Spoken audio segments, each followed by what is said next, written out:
Sinta Arsy Widianurung, jurusan Tasawuf dan Psikoterapi, NPM 19310606008. Di sini saya akan mereview jurnal internasional yang berjudul Comparative Studies of Acculturative Stress yang ditulis oleh Joe Berry, Uwe King, Thomas Minder, dan Doris Mock. Lalu latar belakang dari jurnal ini adalah untuk memberikan ikhtisari dari serangkaian studi tentang pengalaman tekanan akulturasi atau stres akulturasi oleh berbagai kelompok budaya di Kanada selama periode 1969 hingga 1985, di mana subjek melibatkan imigran, pengungsi, penduduk asli, penduduk pendatang, dan kelompok etnis di Kanada. Stres akulturatif didefinisikan sebagai penurunan status kesehatan, termasuk psikologis, aspek psikosomatis, dan sosial. Lalu selanjutnya metode penelitian. Metode penelitian yang digunakan dalam jurnal ini adalah studi empiris dan multiple analisis regresi. Studi empiris merupakan studi yang dilakukan berdasarkan data-data eksperimental, hasil pengamatan, pengalaman, dan trial and error. Sedangkan multiple analisis regresi adalah untuk mencoba menemukan sosial dan psikologis mana yang karakteristik individu cenderung menjadi prediktif stres akulturasi. Jumlah sampel yang digunakan berjumlah 1197 yang dipelajari dalam 1,5 dekade terakhir menggunakan indikator umum stres akulturasi dan seperangkat prediktor stres yang serupa.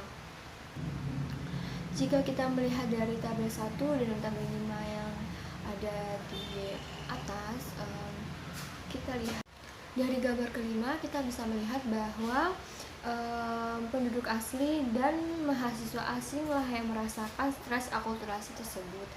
Sedangkan untuk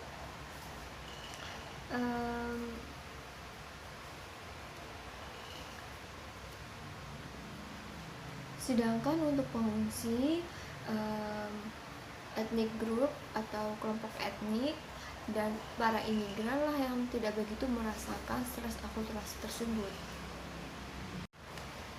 Selanjutnya, perihal sampel yang bervariasi menurut budaya asal tersebut perlu dikendalikan untuk mengisi matriks komparatif di gambar 4 dalam studi masa depan. Seperti halnya penduduk asli, tingkat perbedaan budaya dari gaya hidup di Kanada seperti di tempat kerja tidak dapat menjelaskan temuan stres akulturasi dari 3 kelompok budaya Korea, Cina, dan sampel Vietnam.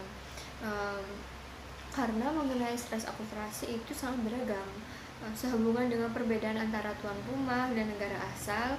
Main menemukan bahwa evaluasi iklim dan evaluasi makanan berkorelasi dengan stres yang rendah.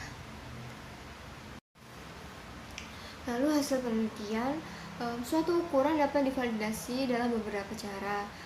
Sebuah ukuran stres harus berkorelasi dalam sampel dengan beberapa perilaku aktual yang dianggap sebagai seperti penyakit mental dan fisik. Kedua hal itu harus menunjukkan sejumlah hubungan dengan jenis variabel lainnya. Adapun kriteria pemeriksaan validitas untuk skala stres, yang pertama yaitu status kesehatan fisik, yang kedua validasi kelompok yang diketahui, dan yang terakhir adalah pola hubungan dengan variabel lain yang cenderung berulang dengan cara konsisten. Kesimpulannya dari jurnal ini adalah menyiratkan beberapa hal untuk individu sejauh stres menyertai resistensi terhadap akulturasi.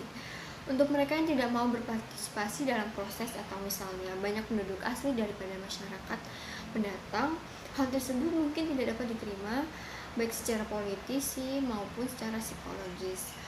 Studi-studi ini dilakukan dalam satu masyarakat, tidak dapat memberikan dasar untuk generalisasi ke host lain atau masyarakat yang lebih besar. Banyak program penelitian yang diperlukan dalam menyempurnakan kerangka komparatif tersebut ini, yang disusulkan dalam gambar keempat. Artinya, studi komparatif paralelitas kelompok akulturasi diperlukan di masyarakat lain. Kemudian memerlukan analisis komparatif lintas studi. Hanya dengan begitu kita akan berada dalam posisi untuk mengidentifikasi akar dari fenomena akulturasi stres. Sekian review jurnal yang bisa saya sampaikan. Kurang lebihnya saya mohon maaf. Wassalamualaikum warahmatullahi wabarakatuh.